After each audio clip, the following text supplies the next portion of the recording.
Can you all hear me? Yep. All right, let's get started. So thank you all for showing up at 5 o'clock and making the long walk down the hallway to come to our session. Today, we're really excited to talk to you about Azure Managed Redis and how it can be used for GenAI applications. So we just announced Azure Managed Redis at Ignite, the public preview. But the service, the Azure Cache for Redis service, has been around in Azure for like 9-10 years now. And one of the key reasons why we are now calling it Azure Managed Redis is we see our customers using it for a lot more use cases other than just caching. And GenAI applications are one place where Redis is a perfect fit. And today we want to talk to you about that. So first, just a quick intro. I'm Balan Subramanian. I lead the product team for many of our application platform services, including Azure API Management or Azure Integration Services that include Azure Logic Apps, Azure App Config, and a few of our diagnostic services. The reason why I mention that is because I want to show you today how Redis by itself solves many of these problems, but also fits in very cleanly with the rest of the Azure app platform. And with me, I have Kyle, and Kyle is one of the key folks who've been working on bringing Azure Managed Redis to life. So you all obviously heard about AI and the kinds of apps that are being built by enterprises everywhere. We see customers obviously building a whole bunch of chatbots for knowledge retrieval. But beyond that, customers are building all kinds of co-pilots like shopping assistants. They're building backend applications that are using generative AI for things like summarization. But the thing that hasn't changed is the experience bar still remains very high. And just adding generative AI to an existing application can never be an excuse for the application getting slower. Now, there's an inherent challenge here in using something like an LLM that works over a large swath of data and still doing it in a way that is performant and optimal. We like to think that we are in season 2 of generative AI applications. So season 1 was about introducing developers to models and giving them the right SDKs, frameworks, and tools to work with those models. And season 2 is about taking those proof of concepts and pilots into production. And that's where all the fun begins.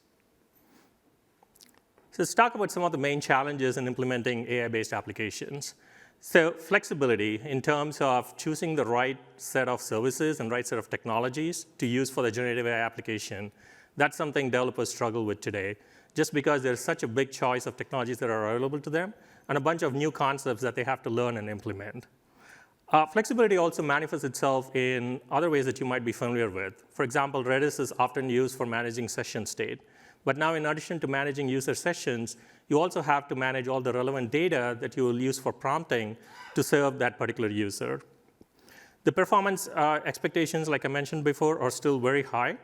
Whether you're building applications that serve hundreds of users or thousands of users, nobody's going to really sit there and wait for AI to generate responses. They need the experience to be fast and easy to use.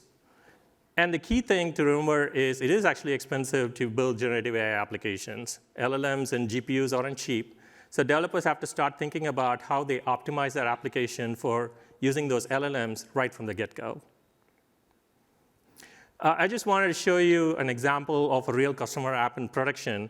And the point here is very simple. As the usage of your application grows, the token usage grows, and hence your cost grows.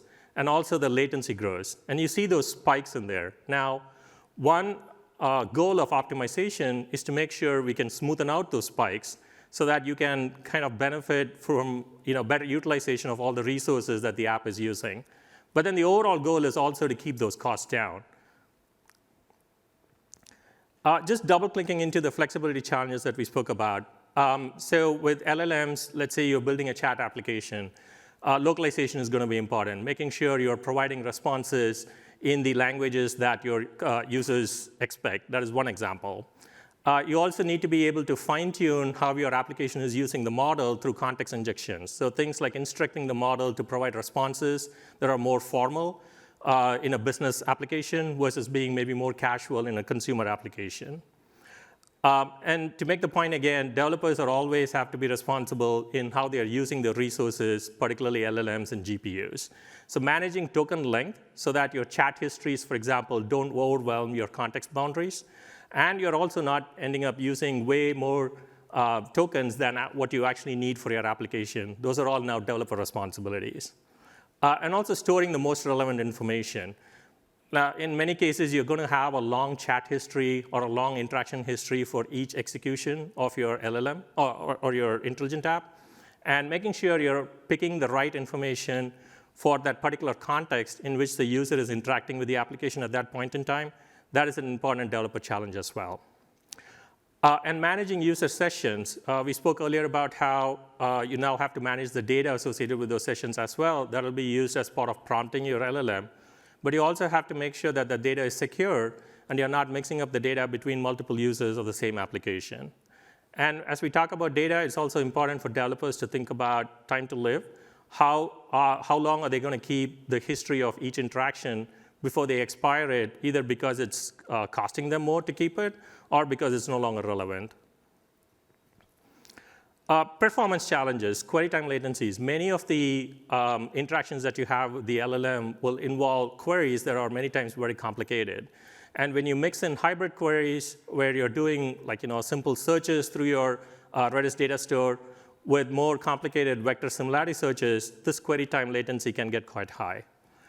Cross-region latency is another new challenge that developers have to think about now.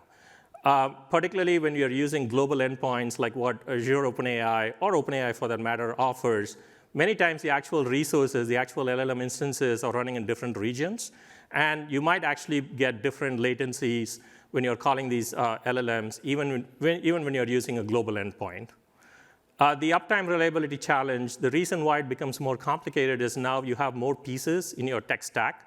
And you have to think about the SLA for each of those pieces so that you can guarantee an SLA for your overall application. And finally, you have to think about how well-suited your application is to handling surges in usage. We spoke about how LLMs aren't cheap, but the interesting thing is you access an LLM as an API, but previously you just paid for the API, but now you're also paying in terms of the amount of data that you're translating through that API. And what that means is the marginal cost of servicing each user is no longer zero, and it actually varies based on the interaction that each user is having with your application.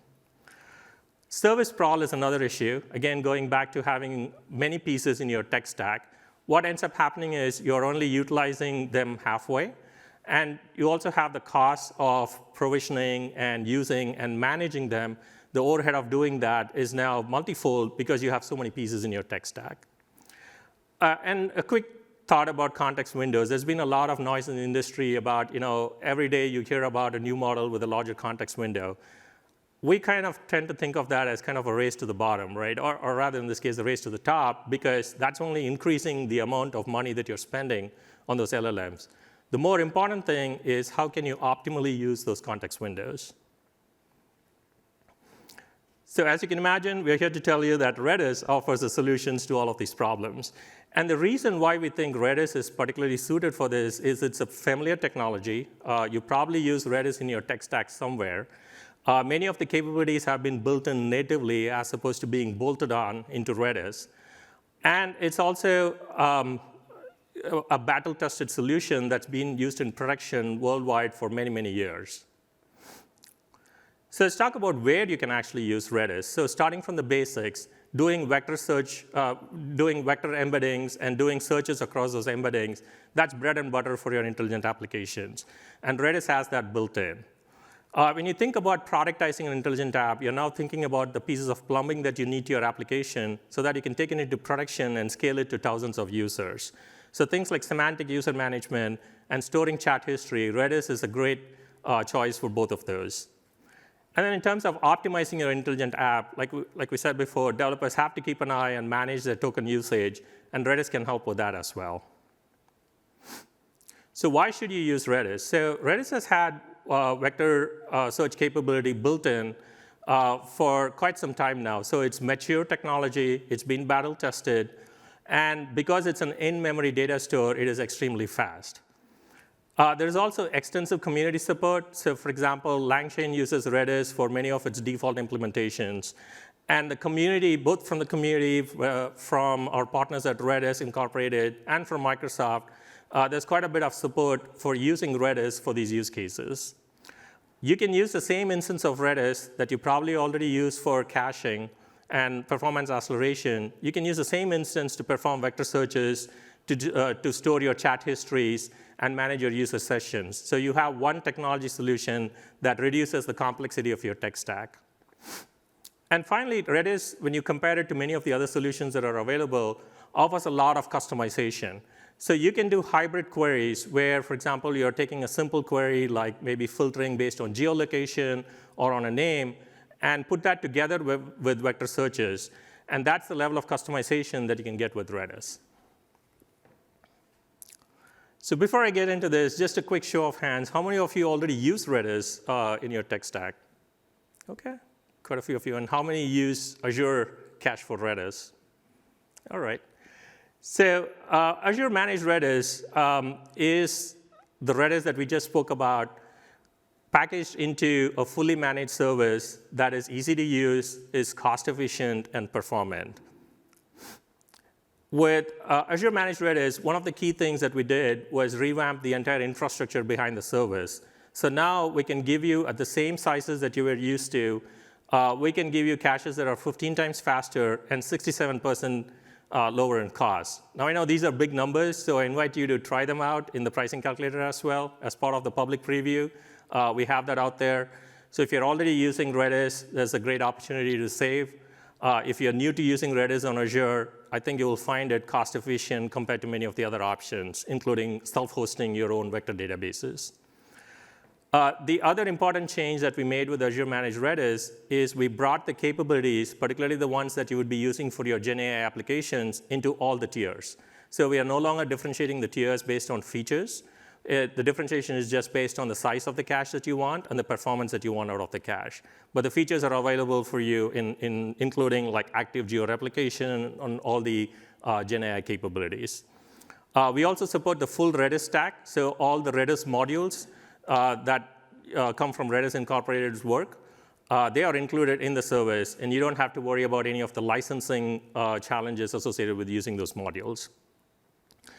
We also have industry-leading 5 nines availability, and things like zone redundancy are super easy to set up. It's just a couple of gestures in the portal, and you have zone redundancy for your cache.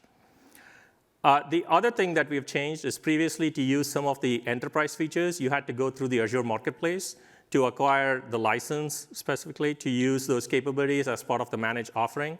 You no longer have to do that. It's all part of the service. You just use it like any other Azure service. The thing that hasn't changed, though, is we still offer enhanced support through our partnership with Redis Inc. So you have both Microsoft and Redis supporting you for your mission-critical usage of Redis. We've also been hard at work improving the .NET experience. So Redis has traditionally had great support in Java and Node and many of the other languages. And we're kind of catching up with .NET. But whether you're using .NET or Java or any of the other languages, we believe that you'll have a great experience using Redis specifically for these GenAI use cases. So just to summarize why we think Azure Managed Redis is one of the best solutions to use for your GenAI applications, like I mentioned, the vector support is available in all the tiers. There's great compatibility that the community and Microsoft have worked together with many of the libraries and frameworks that developers would be using when they are building GenAI applications, things like LangChain and Redis VL. There's a lot of great documentation, both from the community and from Microsoft. There are OpenAI cookbooks that show you how to use Redis with OpenAI. And there's a lot of real-world examples out there as well. It is very cost-effective. You can get started at just $12 a month. And if we didn't already tell you this, it is fast. So please, I encourage you to try it out and see for yourself how you can get that really good performance at a very low cost. With that, I'm going to invite Kyle on stage to go a little deeper into how and where you can use Redis for your GenAI applications. Awesome. Thanks, Balan. Hey, folks. My name is Kyle Teegarden. I'm a product manager on the Azure Managed Redis team, and I'm really excited to be here today. So let's walk a little deeper through some of these key use cases for Redis and for AI. Vector search and RAG is kind of your bread and butter. And then storing session information and semantic caching adds on to this and adds additional functionality that you really need to productize your AI applications. And the thing I want you to take away from all of this is that Azure Managed Redis is unique in that it can do all three of these use cases and do them well and also do them simultaneously, which lowers complexity and decreases your costs. So let's start with vector search and RAG. And this is probably familiar to most of you here if you're coming to an AI session. But just as a quick review, the cool thing about AI is you can take pretty much anything and get a series of numbers that represents that thing. It classifies that thing in vector space. And we as humans can't really understand what that looks like, but we can compare those vectors together. So a good example is you could take the script to a Star Wars movie and a script to a Star Trek movie and a script to a nature documentary. Run those through an embeddings model and compare them. And the Star Trek and Star Wars scripts would be much closer in vector space than anything would be to the nature documentary.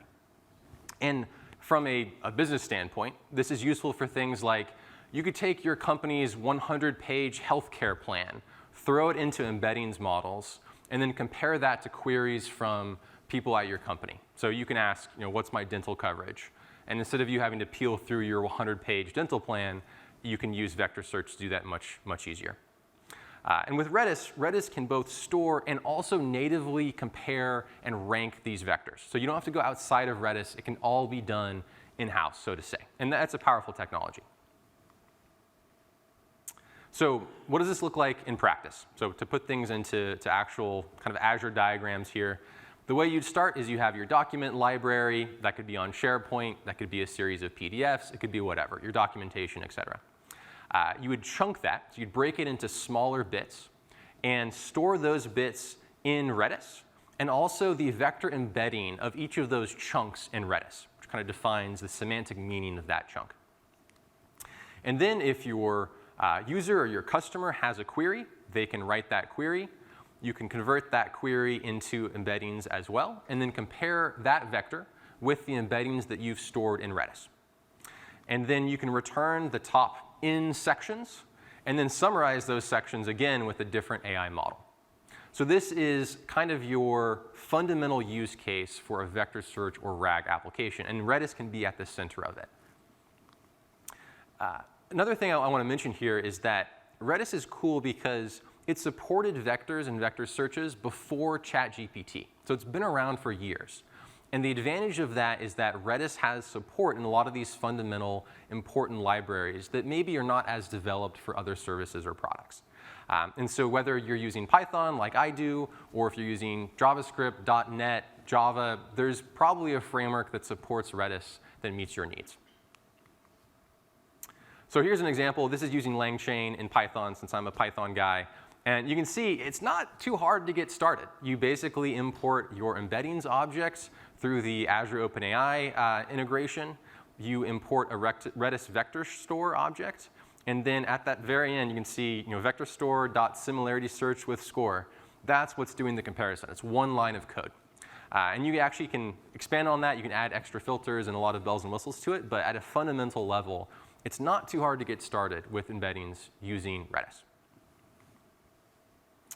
So why use Redis versus other vector stores? Because it seems like these days, pretty much everything is supporting vectors, with good reason. There's two main reasons to use Redis. The first is that Redis is really fast. It's all in memory, so you're getting very high throughputs and very low latencies. The second thing is that Redis is extremely customizable. So you can have millions of users and simultaneous indices with their own custom index and distance metrics. So there's a lot of fine-tuning that can be done there. And then even more so, there's a lot of options in terms of secondary filters and indexing that can be done with Redis. So things like tags, numeric filters, filtering on text. All these things can be done simultaneously with your vector search, which improves accuracy and gives you a better experience. One I like to talk about is the geographic filters. So if you have like latitude and longitude data, or even, I believe, just map address data in Redis, you can set a basically you can map out a boundary, like a polygon in latitude, longitude space, and geofence your queries to that space. So some really powerful tools there. All right. So let's show what this looks like in real life. And I heard the internet is not super great here, so I have backup in case things don't work out. So this is a demo. It's kind of a basic RAG demo that I'll start with. And what I've done is I've uploaded a 21-page PDF that's basically a manual for a Bugatti Chiron. So a really nice sports car that, to be clear, I do not own. But it's fun to query. So I can ask something like, how fast does the car go? And we get a response. And I can ask more detailed questions. I can say, OK, tell me about the transmission. And it will actually distill the context of the document and give us the highlights. It supports 1,600 Newton meters of torque. Awesome.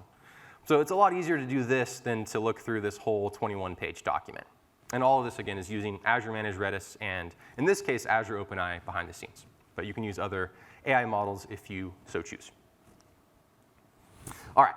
So we have RAG. You might be using a RAG application today. You might have a proof of concept. It might even be in production. But odds are, once you start down this road, you discover there's a couple things that come up. So the first is just storing chat history, right? You have to feed that history back into the AI model every time.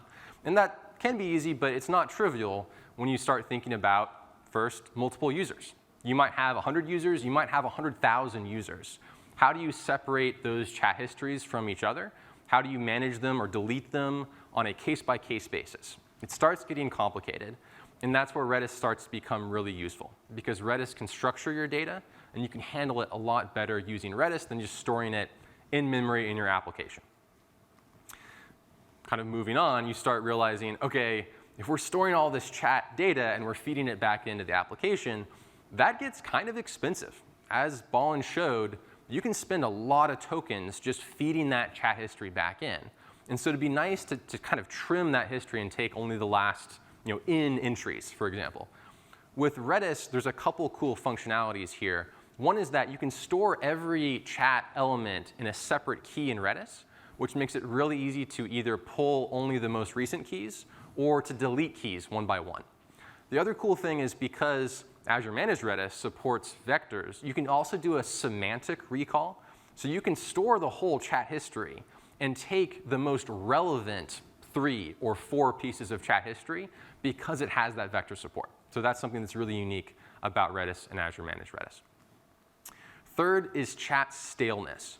So you probably don't want to keep chat history from forever. Even if you're only taking the last K queries, you don't want it to be from 6 months ago. And so Redis has some really useful features here with time to live functionality.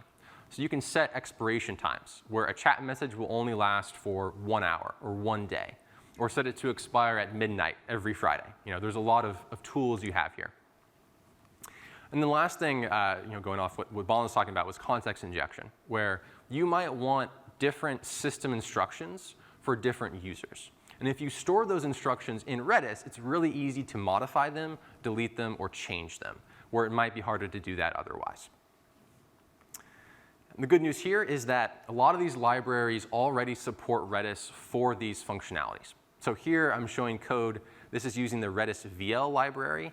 And there is built-in standard and semantic session management through that library. So in this case, you can see I'm basically adding new messages into the session manager on a per-user basis. And then when I request a chat completion from my GPT-4o model, I pull the most recent K chat messages from that session. And I can show you what that looks like in a demo as well.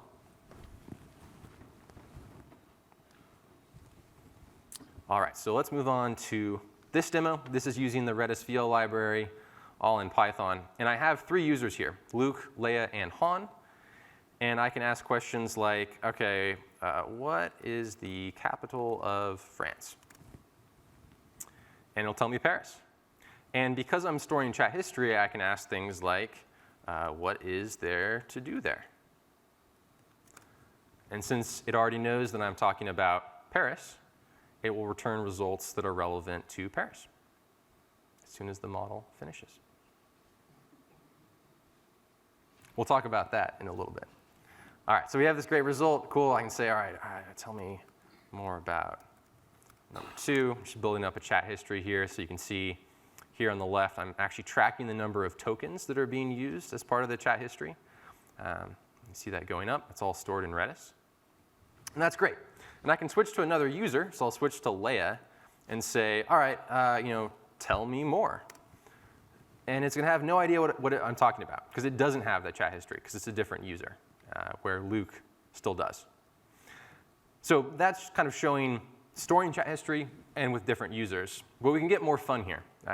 It's 5 p.m. We're ready for some fun things to happen. So I can do things like, all right, let's switch the system instructions. Give me responses in Spanish. So I can say, all right, what is the capital of Germany? And my answer is in Spanish, because the system instruction has changed.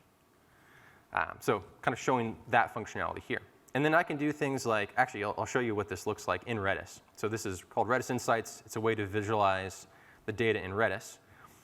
So here I actually have a bunch of the chunks from the previous demo, the embeddings and the text. And you can see I have a couple different indexes here for different parts of the demo. And so I'll go to my session, which is what I'm looking at here. And every chat entry has its own key. All right, so you see here, what is the capital of Germany? This is all in Redis. So I can kind of modify and change these at will. And so what I can do is I can say, all right, let's just clear this user completely. So sessions have been cleared. My chat history has gone down. And if you look in Redis Insights, the 𝗬𝗲 entries have disappeared. And the only one I have left is the system instruction, which has been reset to the ChatGPT default. So kind of showing how we handle different users. So let me go back to Luke. And you see here that we have a history of 1,300 tokens, which is quite a few. And I can use Redis, and I can choose how many chat messages I feed back in. So if I just do the last 2, it cuts that in half, which saves money. And I also can actually expire sessions. And so I can use this control down here, the TTL time. So in this case, I'll say, all right, let's, just for fun, let's expire all this after 18 seconds. I can set TTL of this history. And in Redis, if you go here and refresh, you can see that each of the keys for my Luke session have a 12-second timer on them now.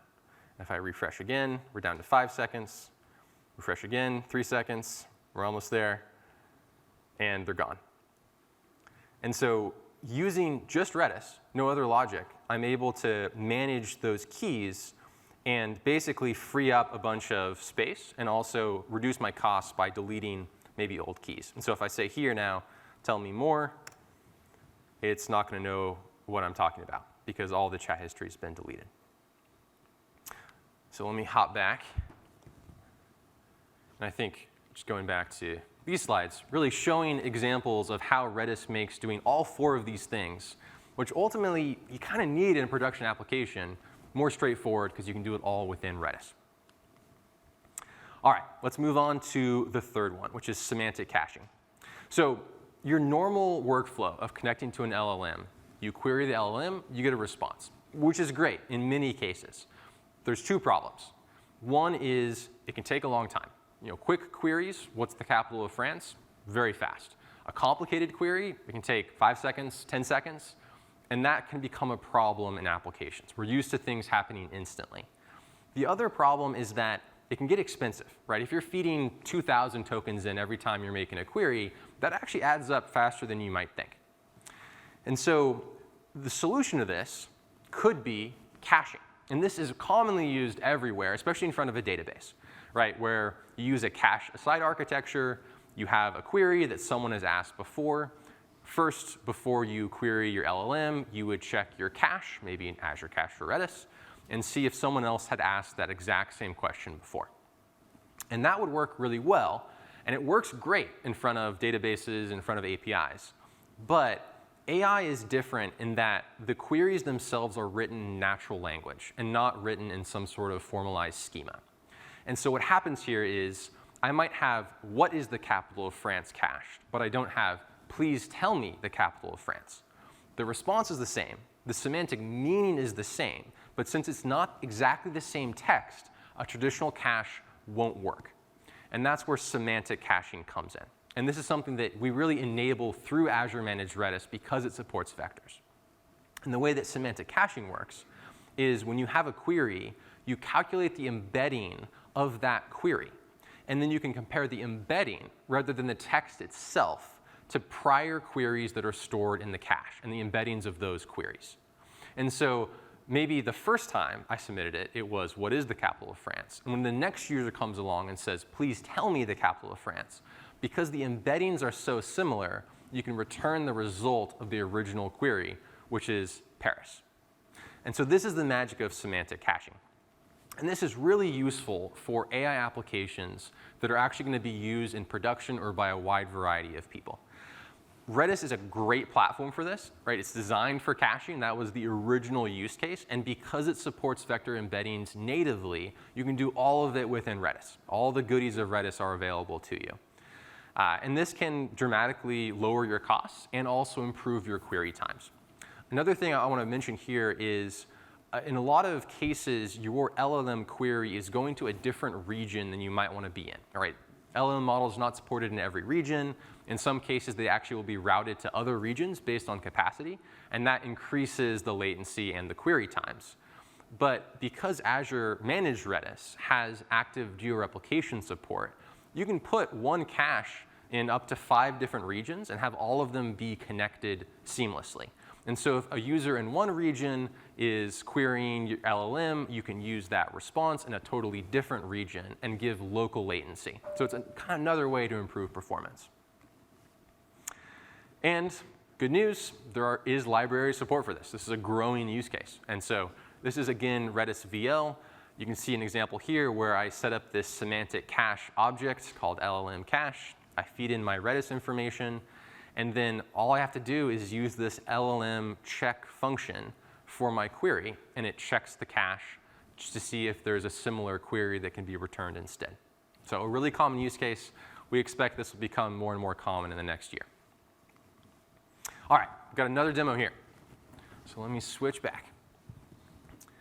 All right, so in this case, I'm going to run queries twice. And on the left is not using semantic caching, and the right is using semantic caching, just to kind of show what this looks like. So in this case, I'll say something like, OK, write a memo about why I should be promoted, because I need to make some more money to afford that Bugatti.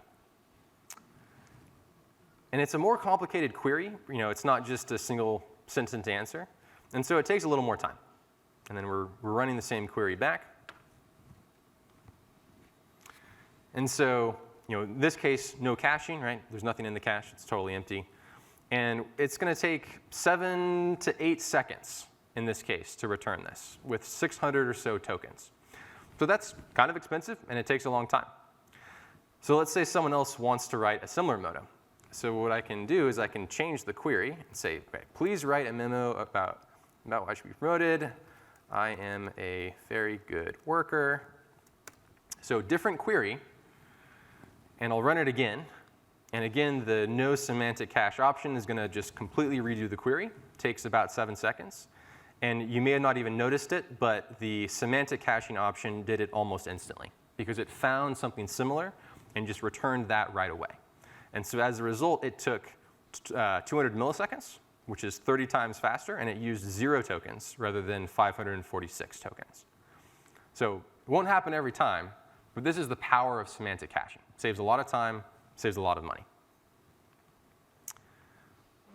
All right. Go back. All right, so let me put all this together just to kind of do a capstone here. I'll actually jump back to the original demo, and I'll enable semantic caching here too, along with chat history. And this is an application. This is from our friends at Redis, available on GitHub today if you want to play around with it. And this just kind of shows you everything all together. And so I can say, all right, how are the brakes on the car?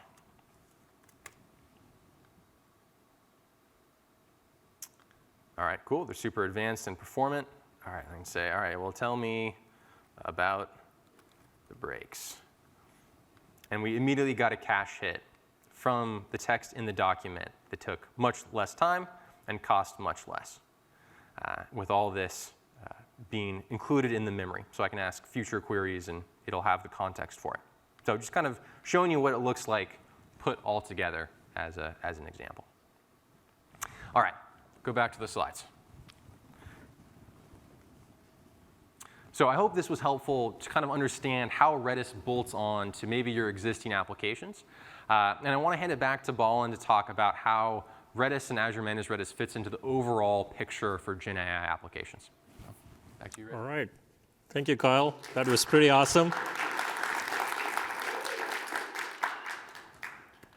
So when we think about the overall Azure platform for generative AI applications, we tend to think about in the middle is the AI platform, the newly announced Azure AI Foundry.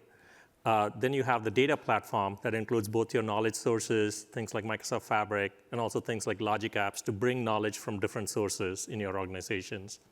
And there's the operational data stores that you use as part of your generative AI applications execution. And then there's the application platform and the developer tools at the bottom that help you build and host these applications.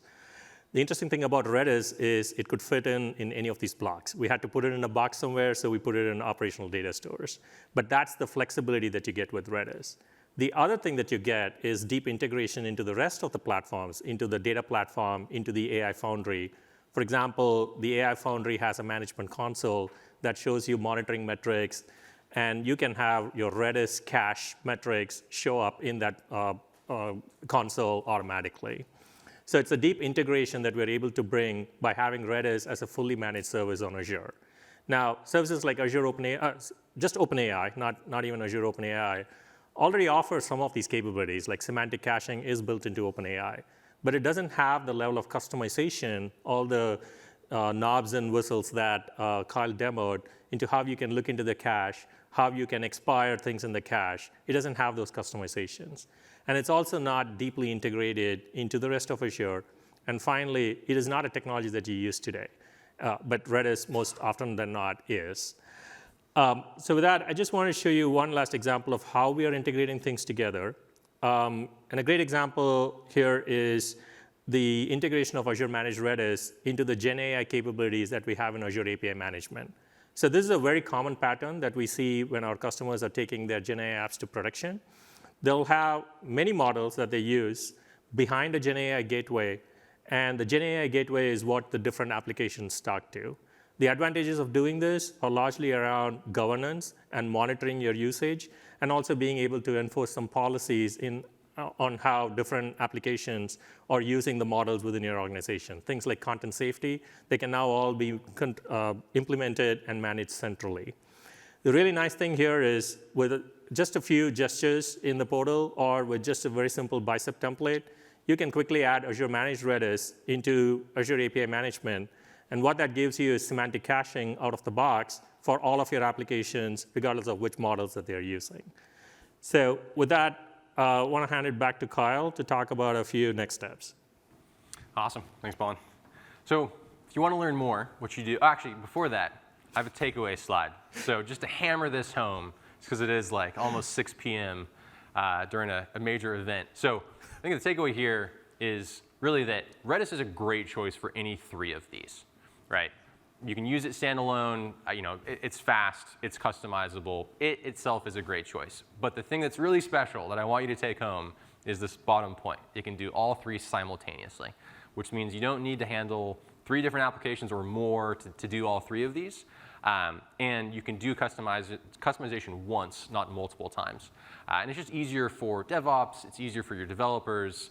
And it saves a lot of money, too. And so I think if you take one thing away from this presentation, that's what I want you to take away. Awesome. All right. So then to leave you with a few next steps to learn more, we have, please come visit us at the booth. Happy to talk more about any of this, walk you through what we displayed today. We have a session tomorrow on using Redis with retail that also includes a big AI component. So another good way to see how all of this ties together. And then there's more online resources there as well. So we have documentation up. We have examples. There's a lot of ways to get started with Azure Managed Redis today. So we're very excited to see what you all will do with this product. And we're glad to have you here. So thank you for coming. Good.